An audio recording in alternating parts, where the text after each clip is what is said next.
제가 한번 봉독하겠습니다. 한번 잘 따라오시면 되겠습니다. 너희 중에 선지자가 꿈꾸는 자가 일어나서 이적과 기사를 내게 보이고 그가 내게 말한 그 이적과 기사가 이루어지고 너희가 알지 못하던 다른 신들을 우리가 따라 섬기자고 말할지라도 너는 그 선지자나 꿈꾸는 자의 말을 청종하지 말라. 이는 너희의 하나님 여호와께서 너희가 마음을 다하고 뜻을 다하여 너희 하나님 여호와를 사랑하는 여부를 알려하려 하사 너희를 시험하심이니라.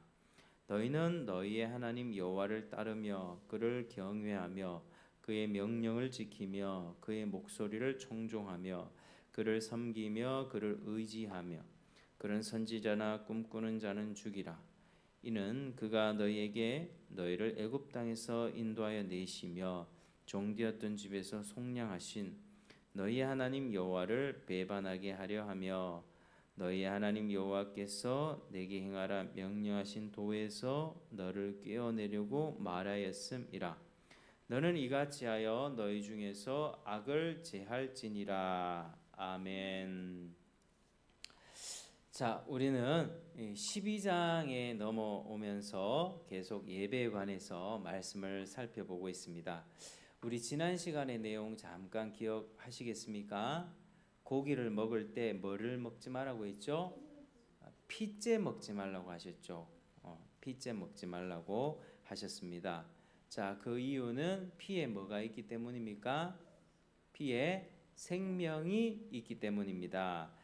그러니까 하나님이 사람들이 이렇게 제사를 드릴 때 이 고기를 이렇게 다 이렇게 불태워서 드리면서 먹을 수 있는 제사가 있었습니다. 화목제 같은 거. 그럴 때도 그랬고 또 일상생활에서 자기가 고기를 먹고 싶을 때 잡아 먹을 수 있지 않습니까? 그 잡아 먹을 때도 고기를 피째 먹지 말라. 피는 다 땅에 쏟아버려라. 이렇게 말씀하셨습니다. 자, 그 이유가 피는 생명이기 때문에 이 생명의 주관자는 하나님이다라는 것을 알게 해주시기 위해서 하나님이 그렇게 하셨던 것입니다. 그래서 예배에 있어서 이것을 기억하는 것은 매우 중요합니다.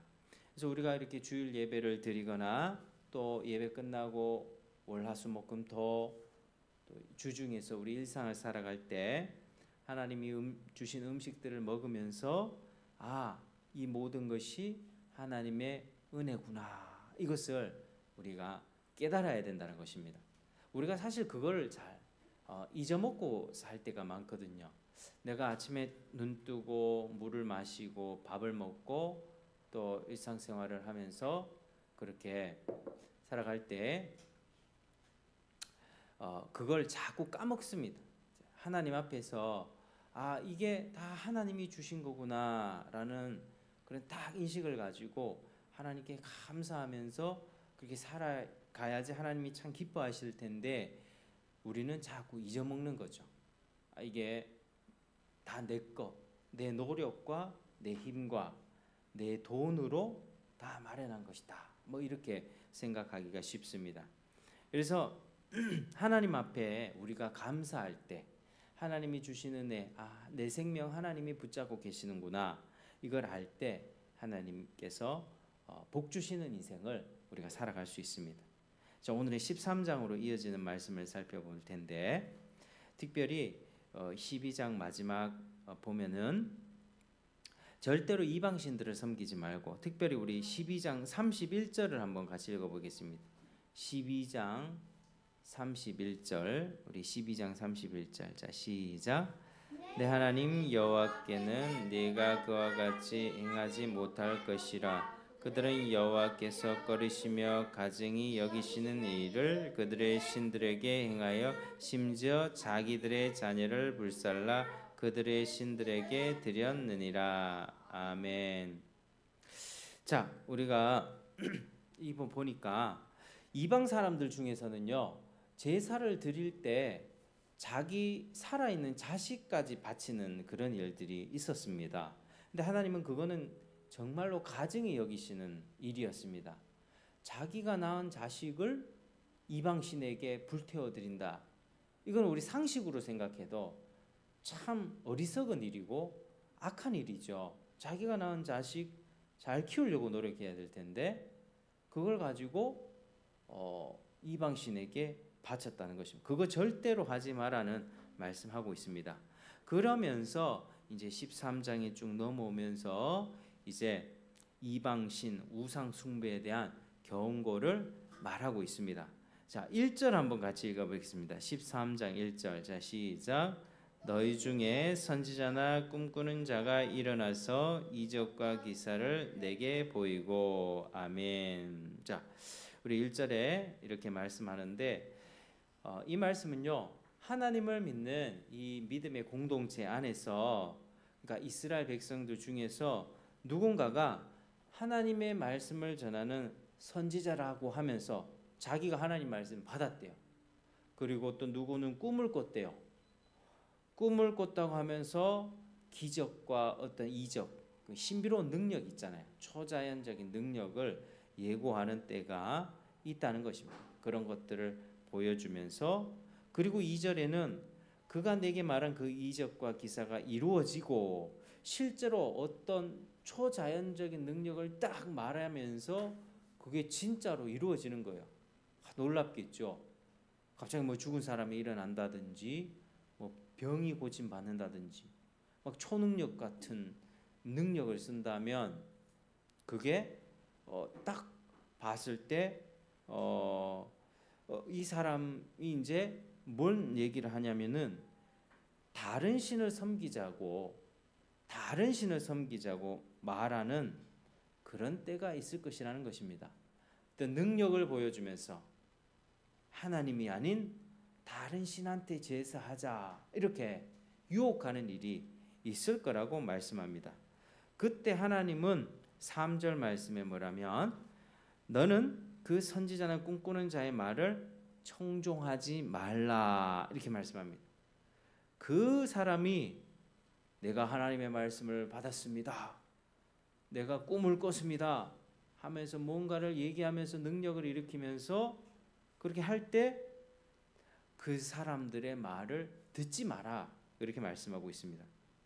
자, 우리가 이 말씀을 보면 우리 신앙의 공동체에서 하나님의 말씀을 변질시킨 이단이 발생한 경우를 뜻합니다. 구약 성경을 보면 구약의 하나님을 믿는 사람들은 이 이스라엘 백성들이었죠. 이스라엘 백성들 중에 또 신약, 예수님이 오신 이후에 기록된 신약 성경에 보면 또 교회 가운데 항상 이단이나 미혹하는 자들이 등장했다는 것을 알 수 있습니다. 그러니까 이단이, 여러분 이단 많이 들어보셨죠? 이단이 뭡니까? 아예 처음부터 우리랑 다른 종교를 믿는 것은 우리 입장에서 이단이라고 하지는 않습니다. 처음에 같이 하나님을 믿고 우리가 사도신경도 같이 고백하면서 예수님도 믿고 또 예배도 같이 드렸는데 언젠가 갑자기 이 사람이 바뀌는 거예요. 하나님의 말씀이 아닌 다른 진리를 믿고 말을 바꾸면서 이 정통의 교리에서 벗어난 그런 말들을 하기 시작하는 거예요.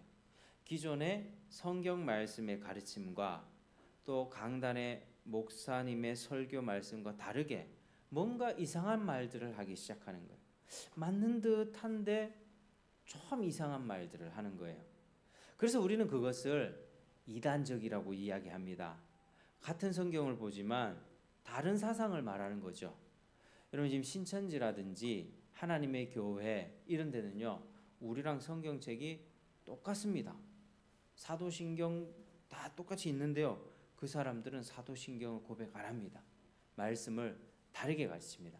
성경을 똑같이 갖고 있지만 자기들이 가르치는 것은 다르게 가르치는 거죠.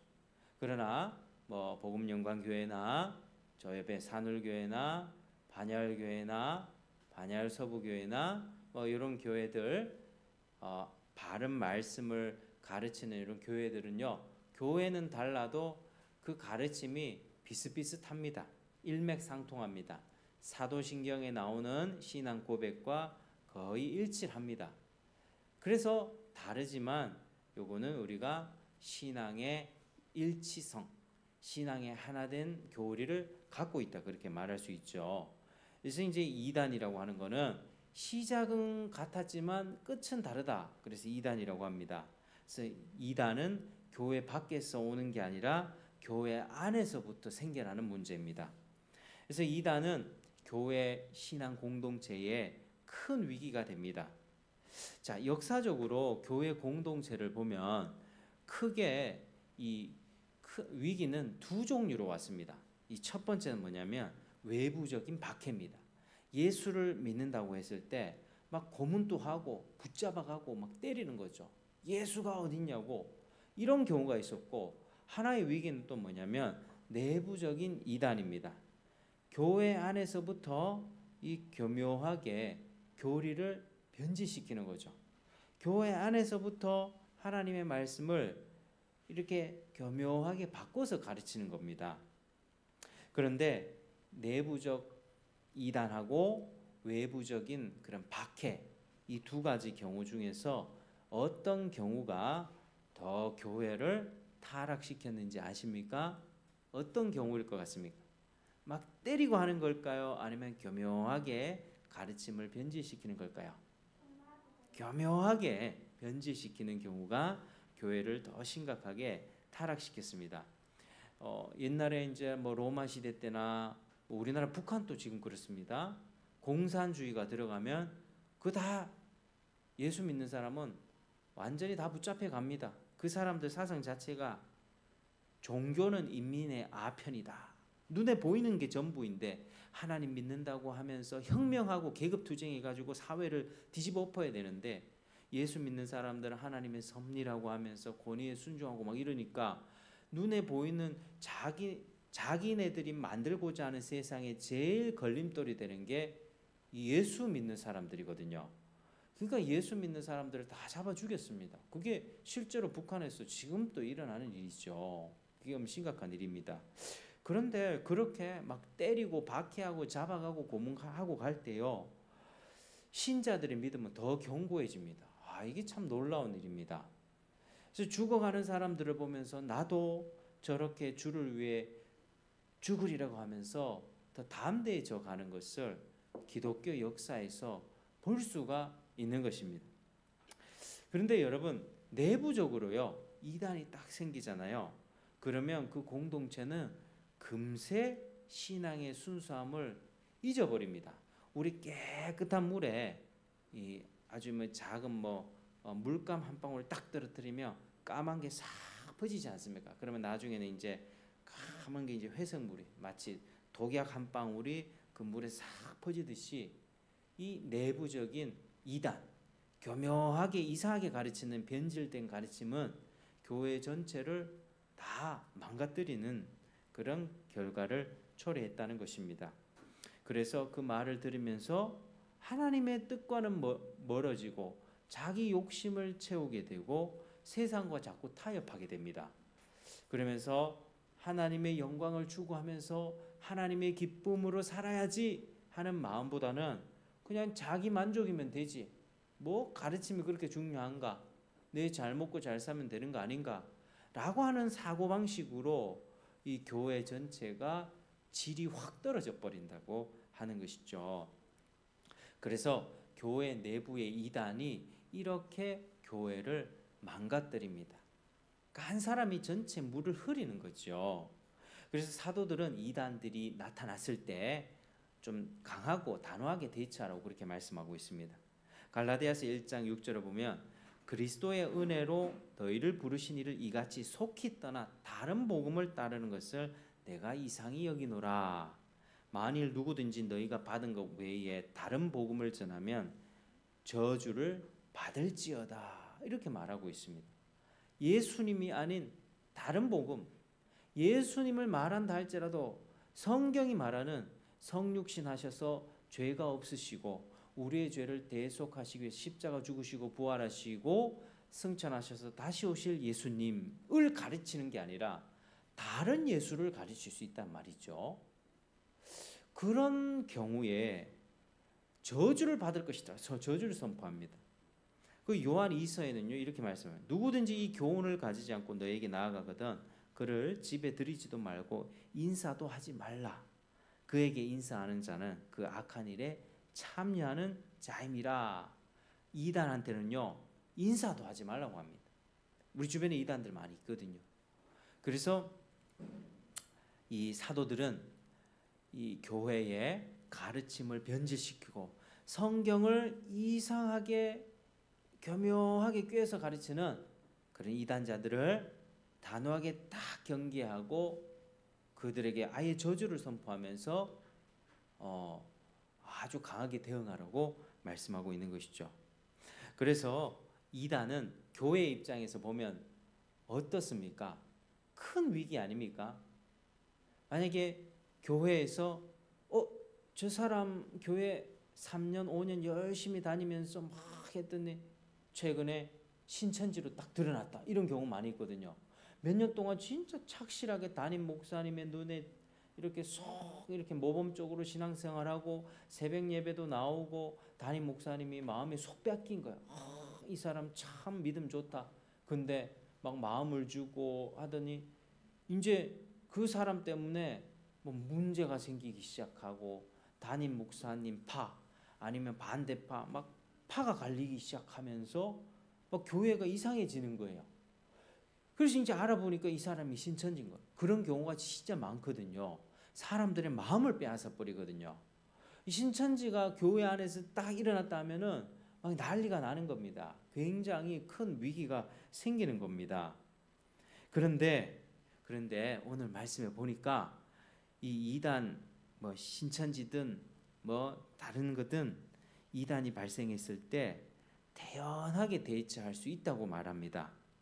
자, 하나님이 말씀하신 대로 과거로부터 이단은요 언제든지 있어 왔습니다. 옛날부터 있어 왔다니까요. 지금 이 구약 시대 때부터 있어 왔고요. 예수님이 오셨을 그 당시에도 이단이 있었고요. 지금도 이단들이 있습니다. 교회 내에 공식적인 이단들이 있어요. 근데 지금 신학적인 어떤 판결도 잘 안 받고 그냥 그럴 수 있지라고 하면서 교회가 그냥 그런 사람들은 묻어두고 가는 게 많이 있거든요. 그런 일들이 참 지금까지 계속 있습니다. 그래서 이단이 딱 누군가가 이단이다라고 밝혀졌을 때 우리는 충격을 받을 수 있습니다. 왜? 저 사람 참 괜찮은 사람이었던 알고 보니 신천지였어. 이러면 충격받겠죠. 참 마음이 안타깝겠죠. 그런데 그때 당황하지 말고 일단은 이단이 하나님의 관점으로 뭔가를 생각할 수 있는 눈을 가지라고 합니다. 하나님의 입장에서 보면 이단은 전혀 위기가 아닙니다. 자, 우리 3절에 한번 보실까요? 우리 3절 한번 읽어보겠습니다. 3절 시작. 너희는 그 선지자나 꿈꾸는 자의 말을 청종하지 말라. 이는 너희의 하나님 여호와께서 너희가 마음을 다하고 뜻을 다하여 너희의 하나님 여호와를 사랑하는 여부를 알려하사 너희를 시험하심이니라. 아멘. 자, 이단이 딱 출현했을 때는요. 그게 뭐라고 합니까? 한번 따라 하시겠습니다. 하나님의 시험, 하나님의 시험, 하나님의 시험이라고 말을 하고 있습니다. 하나님의 시험. 하나님은 하나님을 믿는 사람들에게 정말 하나님을 사랑하는지 아닌지 그걸 보려고 이단을 통해서 시험하신다는 것입니다. 그러니까 하나님은 이 공동체 안에서 이단을 허용하시고 우리가 하나님을 정말 사랑해서 그 이단을 쫓아내는지 아니면 하나님의 말씀을 타협하고 그 이단을 두둔하고 이단을 쫓아가는지 보고 계신다는 것입니다. 우리가 사람 간에 이게 참 어려운 거야. 사람 간에 정이 많이 들었잖아요. 이 사람이 한 5년 동안 진짜 열심히 하고 봉사도 하고 사람들 불쌍한 사람 막 구제 헌금도 하고 막 베풀면서 살았단 말이에요. 근데 이 사람이 신천지다 딱 밝혀졌어요. 근데 그 사람을 딱 끊어내기가 쉬울까요? 어려울까요? 어렵죠. 이미 인간적으로 정이 들었잖아요. 그런데 하나님은 그 가운데 뭐라고 말씀하시냐면 하나님을 사랑한다면 진리를 추구한다면 그 사람 단호하게 끊어버리라 이렇게 말씀합니다. 그러니까 오늘 이 말씀 가운데서도 그 선지자는 꿈꾸는 자가 나타나서 막 기적을 보이면서 다른 신 섬기자고 이렇게 얘기할 때 그거 그 사람 말 듣지 말라 그렇게 말씀하죠. 그리고 심지어 5절에 보면 그 선지자나 꿈꾸는 자는 죽이라고 이야기합니다. 구약 시대 때는요. 하나님이 아닌 다른 신들을 섬기는 자가 딱 나타났다 하면 완전히 죽임을 당하게 되는 것입니다. 그게 아주 심각한 일이었다라고 하는 것이죠. 자, 이단에 대해서는 하나님이 분명히 그렇게 말씀하셨죠. 그런 선지자나 꿈꾸는 자는 죽여버려라. 4절에 보니까 너희 하나님 여호와를 따르며 그를 경외하며 그의 명령을 지키며 그 목소리를 청종하며 그를 섬기며 그를 의지하며 하나님을 절대적으로 믿고 따르라는 것입니다. 그런 선지자는 죽여버려라. 그 악을 제해버려라. 그렇게 말씀하고 있습니다. 왜냐하면 하나님이 이스라엘 백성을 구원하셨는데 그 하나님을 배반하도록 하는 죄를 짓기 때문입니다. 하나님과 화목하고 하나님께 다시 돌아와서 하나님을 섬기는 주의 백성이 됐는데 다시 하나님을 버리고 다른 신을 쫓아가게 한다. 그것은 아주 큰 죄입니다. 하나님 앞에. 자, 여러분 본문에서 다른 사람을 속여가지고 다른 신을 섬기자고 깨었던 이 이단들의 무기는 무엇이었습니까? 무기는 뭘 무기로 사용합니까? 자, 따라하시겠습니다. 이적과 기사, 이적과 기사, 이적과 기사. 아주 신비로운 능력을 뜻하죠. 여러분 기적을 본 적 있습니까? 기적을 체험했던 적 있습니까? 그러니까 아주 신비로운 능력과 기적을 보여주면서 그 능력이 그대로 성취되는 것을 보여주면서 그게 곧 하나님의 능력인 것처럼 말하면서 우리 다른 신을 섬기도록 그렇게 한다는 거죠. 기적과 이적이라는 미끼를 가지고 사람들을 낚는 것입니다. 여러분 우리는 이 신비로운 능력과 기적에 관해서 잘 정리를 해두셔야만 합니다. 자, 사람들은 누군가 능력을 행할 때 마음이 쉽게 미혹이 됩니다.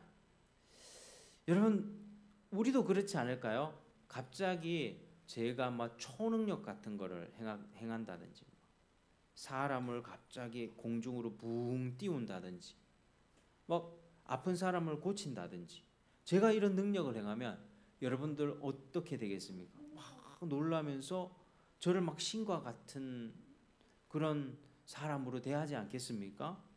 마찬가지입니다. 우리가 무당의 능력을 봐도 놀랍니다. 와, 어떻게 저렇게 시퍼런 작두 칼날을 그대로 타지? 막 무당에 위해서 막 귀신 목소리가 나오면서 미래를 예언하고 이 일을 맞추기 시작하면 와, 이 집 진짜 신통방통하다. 이러면서 아주 그렇게 마음이 빼앗길 수 있죠. 보이지 않는 세계가 있구나 이런 거를 감지를 하게 됩니다. 그전에는 아예 눈에 보이는 세계가 전부지 하다가 뭐 귀신도 있고 뭐 하나님도 있고 뭐 어떤 영적인 세계가 있구나 진짜로 있구나 하면서 마음이 막 붕붕 뜨게 된다는 거죠. 그래서 전도를 하다 보면은 간혹 사람들이 이렇게 말을 합니다. 아니 하나님이 눈앞에 나타나시거나 기적을 행하면 잘 믿을 텐데 왜 그렇게 안 합니까? 이렇게 막 묻는 사람이 있습니다. 여러분 진짜 그렇습니까? 하나님이 눈앞에 딱 나타나셔가지고 너 안 믿으면 지옥 가 하나님 막 이러면 여러분 잘 믿을 것 같습니까? 뭐 겁은 막 받겠죠. 겁은. 근데 여러분 우리가 기억해야 될 게 하나님은 기적으로 사람들에게 이 믿음을 일으키지 않는다는 것입니다. 누가복음 16장에 나오는 부자와 나사로의 이야기가 있는데 혹시 기억이 나십니까? 자, 돈이 많아서 사치와 방탕을 행하며 살아가던 한 부자가 있었습니다. 그리고 그 부자의 집 앞에 아주 불쌍한 거지 나사로가 살고 있었습니다. 이 부자는요, 진짜로 자기밖에 몰랐어요. 호화로운 옷을 입고 아주 사치와 방탕을 부리면서 날마다 자기 배만 채웠습니다. 남는 음식 찌꺼기들은 대문 앞에 버렸죠. 대문 앞에 버리면 누가 와서 먹었겠습니까? 나사로. 거지 나사로는 먹을 게 없었고요. 온몸에 종기가 나고 상처가 나고 개들이 와가지고 그 상처를 흩어가면서 제대로 먹고 살지도 못했던 불쌍한 사람. 부자가 남겼던 음식물 쓰레기를 먹으며 살아갔던 사람이었습니다. 겨우 목숨만을 연명해 나갔던 사람이죠. 근데 그렇게 살다가 두 사람은 죽어서 하나님의 심판대 앞에 서게 됩니다. 부자는 심판을 받아서 음부에 떨어집니다. 지옥에 떨어졌다는 거예요. 나사로는 하나님의 심판을 피하고 구원받고 천국에 들어가게 되었습니다. 근데 이 부자가요, 지옥에서 지옥의 고통을 겪어보니까 못 참겠거든요. 지옥의 고통이 너무 심하고 뜨거운 불못에서 고통받으니까 목이 말라서 제발 물 한 방울이라도 손가락에 찍어서 제게 주시면 안 되겠습니까? 안 된다고 합니다. 물 한 방울만이라도 안 되겠습니까? 안 된다고. 얻을 수가 없었습니다. 자신의 이 세상에 살면서 화려하고 방탕하고 모든 사치스럽게 살면서 자기 배만 채우면서 남한테 한 푼도 베풀지 않으면서 그렇게 살았습니다. 하나님을 믿지도 않았죠. 자신이 지었던 죄에 대한 대가를 죽어서 치르고 있는 것입니다. 그때 부자는 이렇게 말을 하고 있습니다.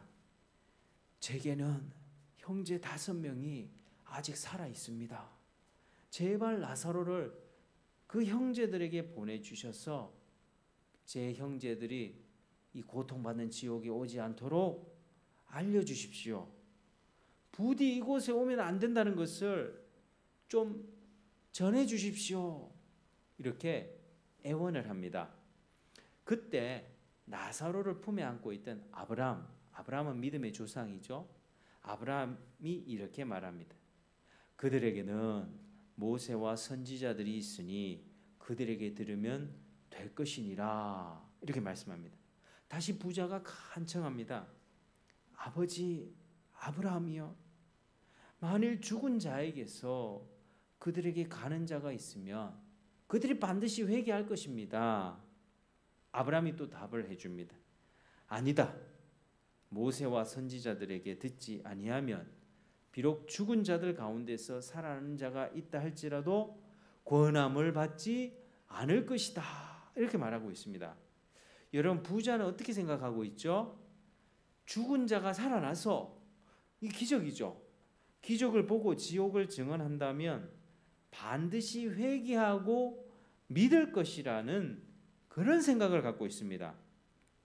기적적이고 신비로운 일을 통해서 사람이 믿음을 가질 수 있게 된다고 그렇게 생각합니다.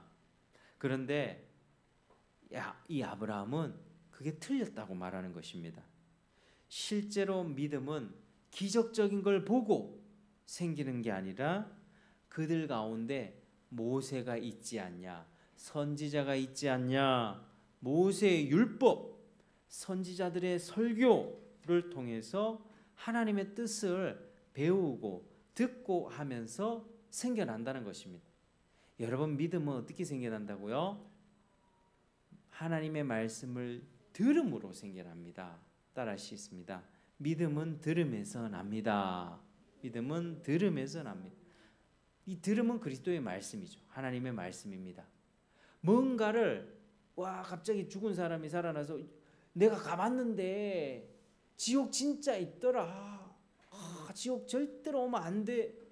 내 사랑하는 가족이 살아나서 그렇게 얘기한다 할지라도 안 들을 사람은 절대로 안 듣는 거예요. 중요한 거는 지금 현재 하나님의 말씀 성경책이 있고 성경책을 풀어서 설교하는 우리 같은 목사들이 있고 또 예수님을 믿는 사람들이 전도하잖아요. 이걸 듣고 곰곰이 생각하면서 자신의 믿음이 생겨나는 것이지 기적을 본다고 해서 믿음이 생겨나는 것은 아니라고 하는 것입니다. 여러분 이게 굉장히 중요하죠. 하나님이 지금 당장이라도 막 제가 만약에요 하나님의 능력을 받아가지고 갑자기 막 우리 어머님 아버님 아픈 데 있는데 제가 다 고쳐버리고 막 애들 눈 나쁜 거 시력 1.0, 1.5로 바꿔버려. 아토피 피부염 손만 대면 막 고쳐버리고 막 모든 문제 다 가져오십시오. 제가 고쳐주겠습니다 하면서 막 능력 행하고 와 이래버리면요 이 교회 있잖아요 한 달 만에 꽉 찰걸요. 빡 주셔서 몰려올 거예요. 왜요? 저한테 병 고쳐달라고 내 문제 있는 거 다 고쳐달라고 사람들을 빠글빠글하게 될 겁니다. 그래 됐으면 좋겠어요. 근데요 그렇게 기적을 보고 믿고 따라오는 거는 그 참된 믿음이 아니라고 하는 거예요. 예수님이 어떻게 하셨습니까? 예수님이 기적을 일으켰을 때 사람을 고쳤어요. 귀신 들려있는 사람들을 막 귀신 쫓아내 주셨고요. 보리떡 5개 물고기 2마리 가지고 남자만 5,000명이 되는 큰 무리를 먹이셨습니다. 그때 많은 사람이 와 예수님이 우리가 기다리던 메시아다. 예수를 왕으로 삼자라고 하면서 예수를 막 쫓아왔어요. 예수님 그때 어떻게 하셨습니까?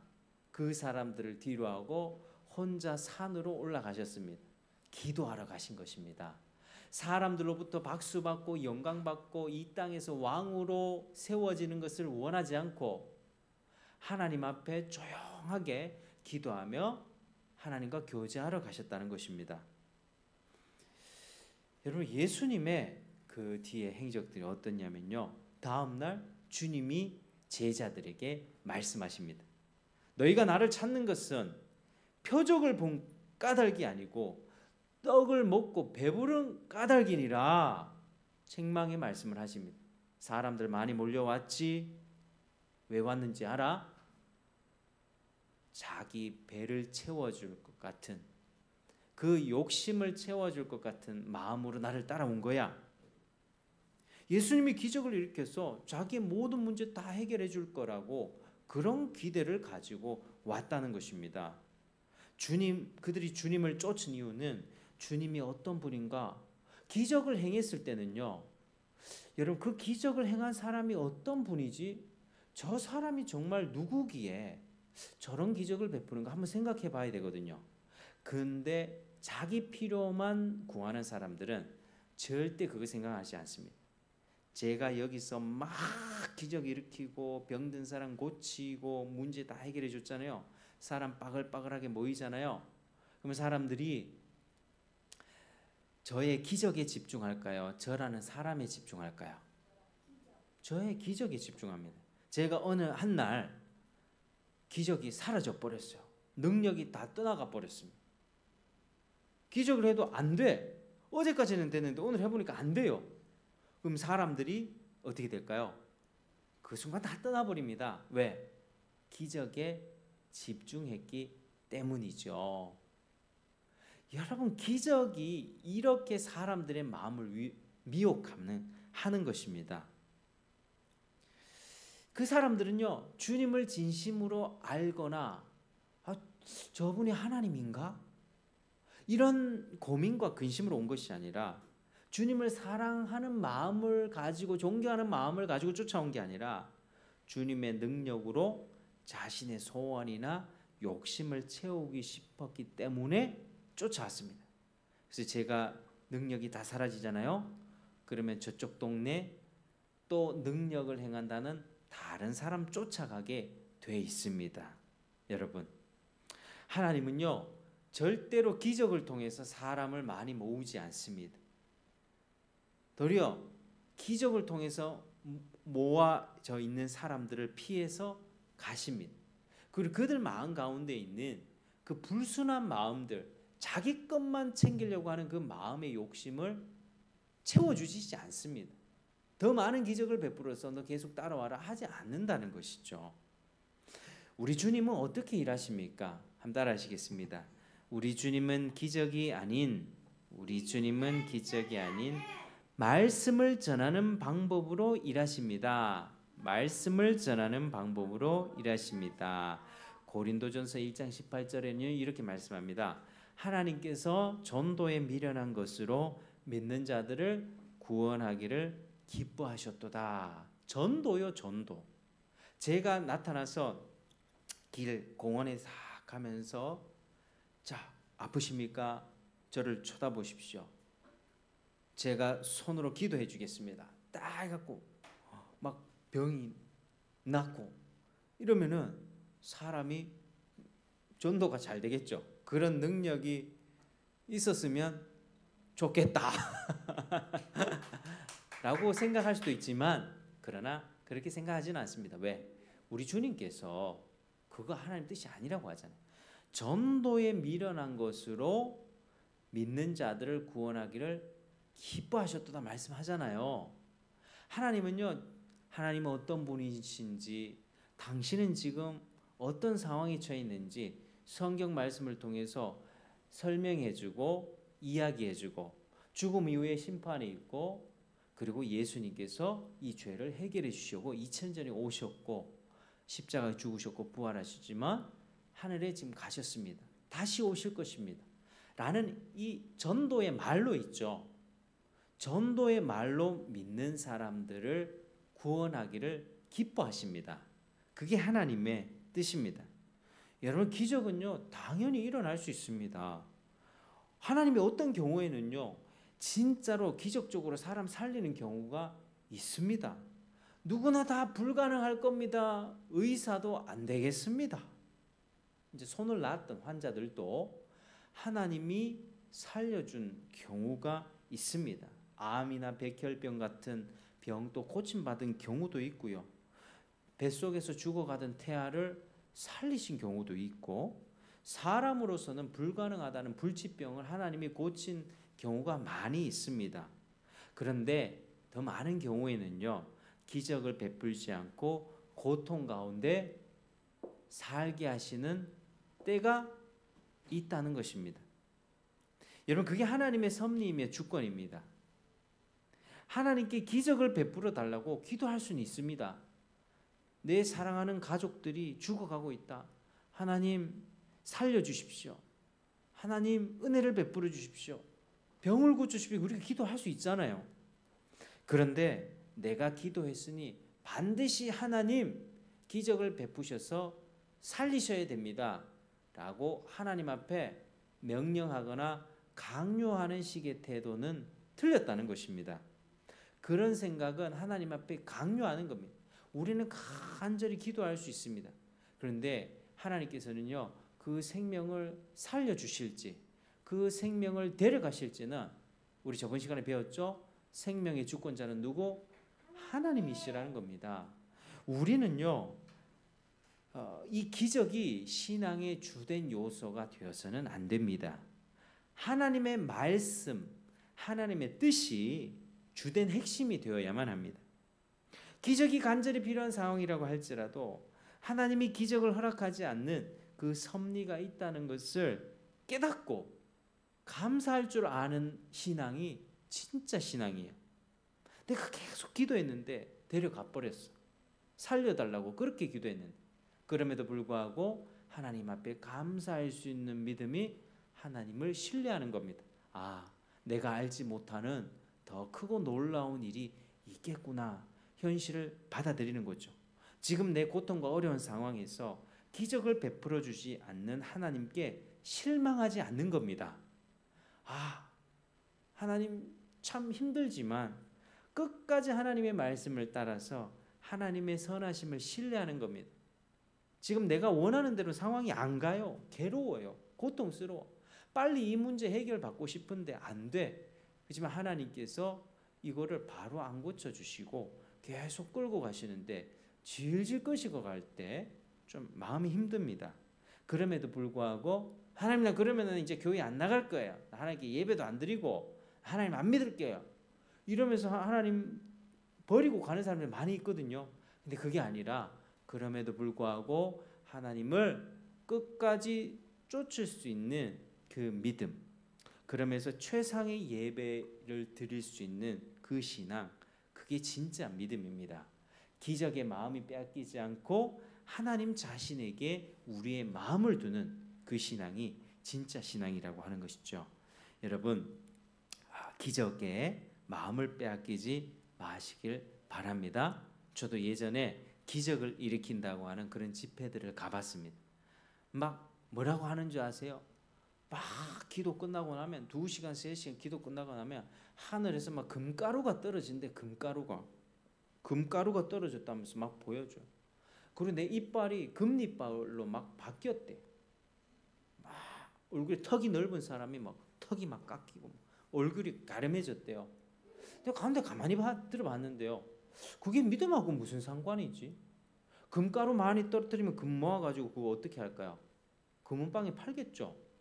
내 이빨 중에 금이빨이 많이 생기면 그거 어떻게 할까요? 그것도 금은방에 팔 수 있잖아요. 성형수술 하고 싶었는데 뭐 턱이 갸름해진대요. 막 기도하고 나니까 막 얼굴이 막 예뻐진대요. 성형수술에서 1,000만 원 들고 기도하니까 돈 안 들고 얼굴이 예뻐졌다. 그 욕심 아닌가요? 하나님이 내게 주신 내 얼굴 그대로 감사하면서 사는 게 믿음일까요? 하나님 막 얼굴 깎아달라고 막 이래가지고 뭐 그런 능력을 경험하는 게 믿음일까요? 하나님이 내게 주신 내 생김새 그대로 우리의 얼굴에 만족하지 못할 수 있어요. 키나 외모나. 그럼에도 불구하고 하나님이 내게 최고의 것을 주셨구나. 그래서 내가 건강하고 내가 이렇게 살아있구나. 이게 진짜 믿음이거든요.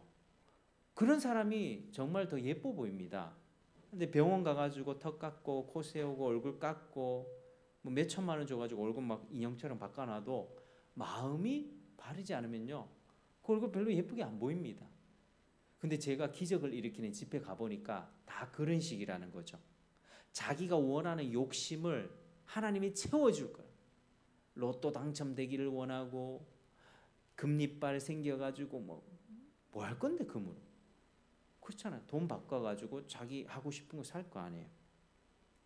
여러분, 하나님의 말씀이 우리 마음 중심에 와야 됩니다.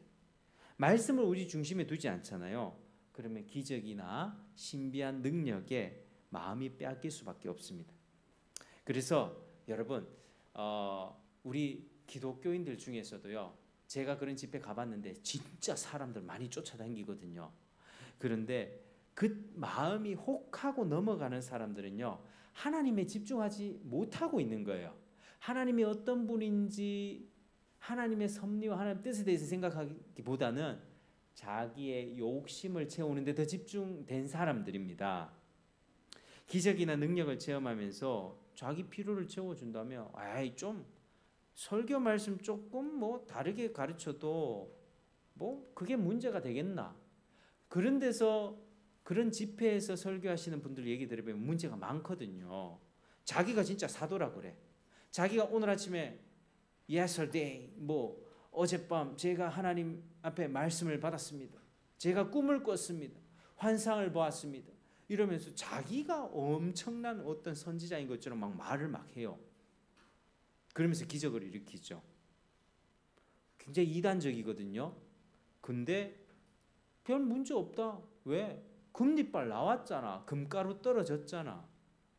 내 병 고침 받았잖아. 자기 필요를 채웠다면 그 말씀이 진짜인지 가짜인지 크게 신경 안 쓴다는 것입니다. 그래서 기적에 치중하는 자들은요, 반드시 하나님의 말씀을 가볍게 여깁니다. 하나님이 어떤 분인지, 그리고 하나님을 떠날 가능성이 매우 큽니다. 여러분, 우리가 지금 앞으로 있잖아요. 조심해야 될 게 이런 겁니다. 앞으로 말세가 되면요, 예수님이 다시 오실 때가 더 가까이 오게 되죠. 매일매일 가까이 오고 있습니다. 그런데 이 미혹과 배교는 더 많아질 겁니다. 말씀의 진리를 뿌리 박지 않고 하나님을 사랑하는 마음이 부족한 자들은 다 미혹받아서 멸망하게 될 것입니다. 데살로니가 후서 2장 9절 10절은 이 마지막 때에 악한 자가 어떻게 우리 신앙인들을 미혹하는지를 말씀하고 있는데 이렇게 말씀합니다. 악한 자의 나타남은 사탄의 활동을 따라 모든 능력과 표적과 거짓 기적과 불의의 모든 속임으로 멸망하는 자들에게 있으리니 이는 그들이 진리의 사랑을 받지 아니하여 구원함을 받지 못함이라. 이렇게 말씀하고 있습니다.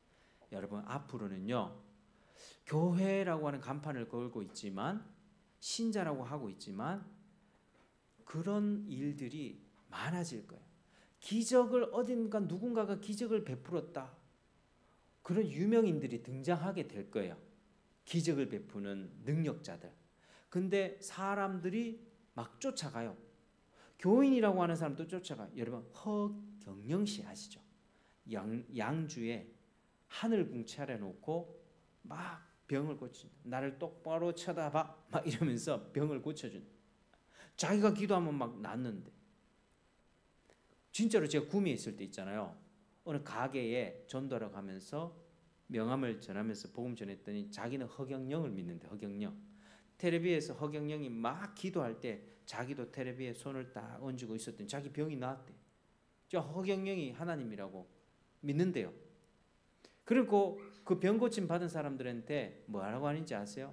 거기 막 한 500만 원짜리 1000만 원짜리 되는 그 어떤 뭐 이름 같은 거 새기는 거 있어요. 그거 다 사라고 합니다. 그거 몇백만 원, 몇천만 원씩 털리는 거예요. 이게 미혹이잖아요. 근데 사람들이 그렇게 많이 쫓아간대요. 얼마 전에 그 신도들 사기 그 범죄로 지금 경찰에 구속됐거든요. 그런 일이 진짜 많다니까요. 와, 아주 깜짝 놀랐습니다. 앞으로는 그런 일들이 더 많아져. 그런 허경영 이상 되는 어떤 유명한 사람들이 많이 일어나서 정치 지도자나 종교 지도자 일어나서 기적을 일으킬 때 그때 마음을 빼앗길 수가 있습니다. 그런 절대 빼앗기시면 안 됩니다. 사탄의 거짓 활동입니다. 사탄의 속임수입니다. 하나님은 그 가운데 보고 계십니다. 우리 마음이 진짜 진리의 사랑에 뿌리 박혀 있는가? 하나님을 인격적으로 사랑하고 주님이 원하시는 그 길을 가고 있는가를 보고 계신다는 거죠. 그래서 이단과 미혹은요, 크게 어려운 게 아닙니다. 내가 하나님을 진짜 사랑하고 있다면 이단, 미혹, 저는 제 앞에서 누가 기적 일으켜도 그 사람 안 쫓아갑니다. 하나님 말씀하셨잖아요. 내가 하나님 쫓아가야지 왜 그 사람 쫓아갑니까? 그 사람이 내 인생 책임져 줄 것 같습니까? 절대 그렇지 않죠. 여러분, 정말 하나님의 말씀을 통해서 바른 설교를 잘 들으면서 하나님이 어떤 분이신지 알고 또 하나님께 내 생각을 굴복시키고 회개하여서 하나님과 인격적인 관계를 맺어가는 여러분 되시길 바랍니다. 말씀을 좀 진지하게 읽어보십시오. 하나님이 어떤 분인지 가르쳐 주실 겁니다. 그래서 제가 하는 설교를요 통해서 바른 교리에 대해서 계속해서 정립해 나가십시오. 예수를 믿음으로 하나님과 인격적인 관계를 맺고 하나님을 온 힘 다해서 사랑하게 되기를 축복합니다.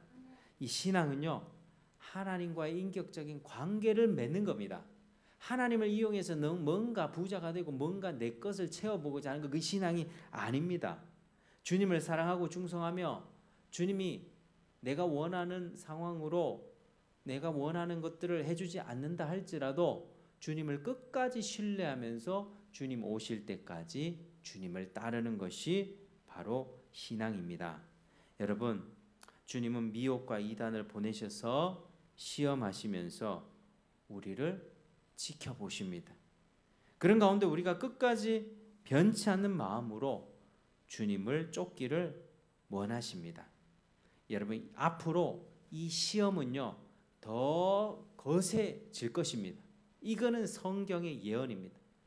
그럴 때 마음 흔들리지 마시고 우리 주님을 사랑하고 섬기며 주님을 끝까지 쫓아가는 저와 여러분 되시기를 주님의 이름으로 축복합니다. 기도하겠습니다.